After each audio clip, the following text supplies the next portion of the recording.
बता रहा हूँ कि वो क्यों इतना आगे कि 1 मिलियन में से 8,250 लोग रिसर्चर हैं और उनके एजुकेशन का ऑब्जेक्टिव जॉब करना नहीं है, तो दूसरों से जॉब करवाते हैं। हम लोगों की तालीम का सबसे बड़ा मकसद पेरेंट्स भी यही बताते हैं, हम भी यही समझते हैं, वो अच्छा पढ़ लेगा पुत्र तो नौकरी चंगी लग जाएगी, ठीक है जी। और यहाँ सवाल ये पैदा होता है कि जब टारगेट ही नौकर बनने का है तो फिर नौकर ही पैदा होंगे ना, लीडर नहीं पैदा होगा।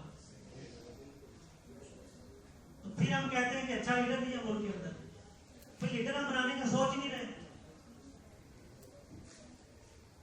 तो आप अब एक और इनका फर्क बताऊं, यहाँ पे होता है ना कि आपने एग्जाम दे दिया, आपको ग्रेजुएशन की मास्टर्स की डिग्री मिल जाती है, वहां पे वो डिग्री ऐसे नहीं देते। वो जो बच्चा जो ग्रेजुएट कर लेता है डिग्री उसकी होल्ड करते हैं, उसको कहते हैं कि जिस दिन 10,000 जो उनकी करेंसी है, कोई आइडिया बेचो, कोई काम करो, जब तक इंडिपेंडेंटली कमा के हमें उसका प्रूफ नहीं दोगे आपको डिग्री नहीं मिलेगी। अब एक बंदे को डिग्री देने के लिए वो अगर 10,000 कमा के ला सकता है तो सोचें उसको क्या मसला होगा। हम तो पहले टारगेट ये सेट करते हैं डिग्री लेनी है, उसके बाद सोचेंगे करना क्या है। किसी ने कहा सीएसएस की तैयारी कर लो, किसी ने कहा टीचर बन जाओ, किसी ने कहा बैंकर बन जाओ। और एक चीज मैं आपको यहाँ बता दूं, कामयाबी या जो तरक्की होती है ना, नॉर्मली हम समझते हैं कि एक आपने गोल सेट किया और अचीव कर लिया ये कामयाबी है, ऐसा नहीं। अगर आपने छोटा गोल सेलेक्ट किया और अचीव कर लिया तो आपकी तरक्की बंद हो, लेकिन अगर आपने बड़ा गोल सेट किया और वो आधा भी अचीव कर लिया तो तरक्की जारी रहेगी।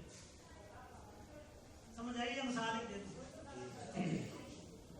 अगर आपने ये टारगेट चूज किया कि मैंने ये पढ़ के एक क्लर्क भर्ती होना है और आप क्लर्क भर्ती हो गए, अब आगे आप और कुछ सोचेंगे नहीं। हद से हद अब क्या होगा, सीनियर क्लर्क, इससे ऊपर जाके आप रिटायर, तो क्या जिंदगी का मकसद पूरा हो गया? क्योंकि इंसान जो चीज के लिए एफर्ट कर रहा होता है जब मिल जाती है तो वो सेटिस्फाई होकर बैठ जाता है। लेकिन अगर आपने सोचा, आपके रिलेटेड ही मिसाल देता हूँ, तो मैंने सीएसएस करना है, अगर सीएसएस ना भी हुआ पीएमएसपी कर गए उस क्लर्क से फिर भी बेहतर हो गया, लेकिन आपकी एफर्ट जारी रहेगी, अब रुकेंगे नहीं। ये आपकी जो गोल सेटिंग है ये बड़ा मैटर करता है कि आप क्या चूज करते हैं अपना गोल। इसलिए जिंदगी में बड़ा सोचना है आपको, छोटा सोचोगे और अचीव कर लोगे तो वहां पे डेड वुड बन जाओगे आप। ये दुनिया बहुत वसी है। डॉक्टर अब्दुल कदीर खान कहते हैं कि इंतजार करने वाले को वही कुछ मिलता है जो कोशिश करने वाले से बच जाता है। हम अक्सर इंतजार करते हैं, कैसे यार वो ये काम कर रहा है उसको देखते हैं क्या करता है, अगर वो कामयाब हुआ तो मैं भी इसके पीछे चलूंगा। चलना उसके पीछे है, प्रॉब्लम यह है कि वो मेरे से आगे क्यों चल रहा है। उसने रिस्क लिया है, उसके पास अपॉर्चुनिटीज भी ज्यादा है, अब उससे जो बचेगा आपको वही मिलेगा। दूसरा, फिर हम कोशिश करते हैं कि उसको टांग खींची जाए, उसको गिराया जाए, उसको धक्का दिया जाए, लेकिन फिर एक चीज कह दूं, चलने वाले को पीछे धक्का लगाओगे ना उसकी स्पीड और बढ़ जाएगी, वो रुकेगा नहीं।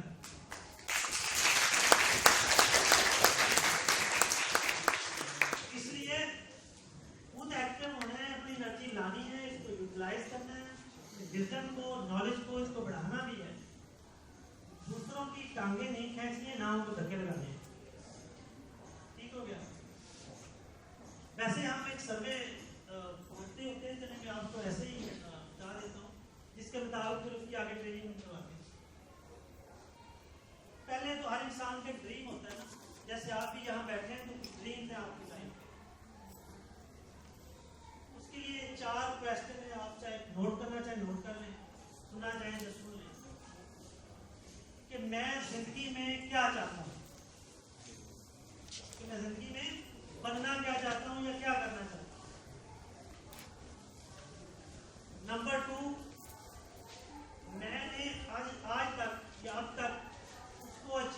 करने के लिए क्या किया है?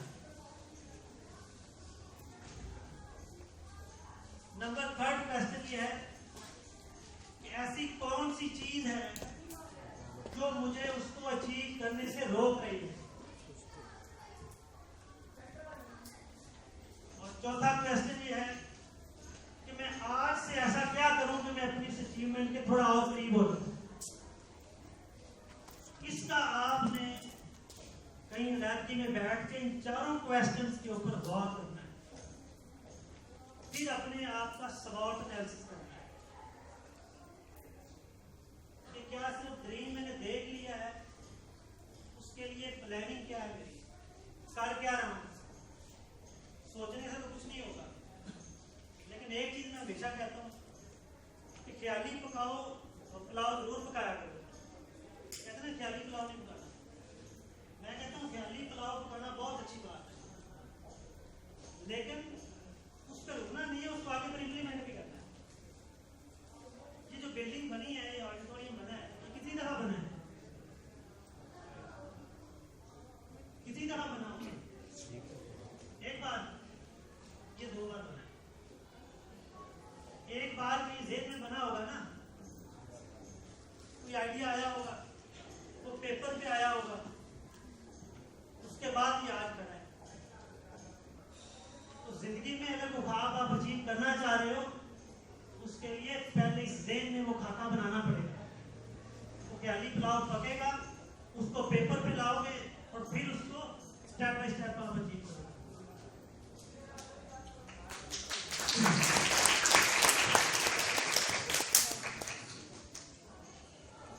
सेकंड पॉइंट लिखा था learn why behind every line. Education को नॉलेज में कैसे कन्वर्ट करना। ये मेरा सिंपल सी बात है, आप इसको समझते हैं कि कोई बात आप पढ़ते हैं, ये बात के पीछे व्हाई, ये क्यों कहा गया। जैसे हमने वो पीछे मिसालें दी हैं कि पुराने जीतने की बात कही जा रही है, तो लोग क्यों के पीछे पड़ जाते हैं। ये इस्लाम ने मुसलमानों पर ये चीज क्यों फर्ज की है, इसको सर्च करो और वहां पहुंच जाते हैं। तो जो भी आप पढ़ते हो उसके पीछे वाई को ढूंढो। आखिर के ऊपर मैं एक लास्ट बात आपसे शेयर करता हूँ, फिर आपके क्वेश्चन भी लेते हैं। मदोए तुम का नाम सुना है ना आपने? नहीं सुना होगा। ये जो चाइना है ना, चाइना, इनके ग्रेट लीडर थे मदोए तुम। पीछे एक हिस्ट्री है कि पाकिस्तान को बहुत ज्यादा इनकी लाइटिंग थी, पाकिस्तान को बहुत पसंद करते थे। इसके पीछे कई इंसिडेंट्स हैं। एक दफा इनसे पूछा गया कि आपने अपनी इस चाइना को इतनी तरक्की कैसे दे दी, हम क्यों नहीं बढ़ रहे? उनका जवाब ये था कि मेरी कौम मगरब की गुलाम थी, अफ्यून हमारी काश थी, जहालत के अंबार थे। 3 चीज क्या था? मगरब की गुलाम थी, अफ्यून हम काश करते थे, जहालत के अंबार थे। इससे बड़ी तो और चीजें हो सकती हैं भाई की। तो कहते हैं मैंने अपनी कौम को पढ़ाने की कोशिश की, इल्म देने की कोशिश की, लेकिन इन्होंने वो गुजरा दिया। फिर कहते हैं मैंने एक काम किया, मैंने इनसे वोट का हक छीन लिया, सिर्फ पढ़ने वालों को यह हक दे दिया। अब अगली बात हमारे लिए, उन्होंने आगे कहा कि आपकी इलामी किताब ये कहती है कि इल्म वाले यानी पढ़ने वाले, पढ़े वाले और जो ना पढ़ने वाले, जो बगैर इल्म वाले, वो बराबर नहीं हो सकते। तो आपके आइन ने इन जाइलों को ये इख्तियार क्यों दिया हुआ है? ये बात हमारे लिए, ये अब हमारे ऊपर था, हम इसको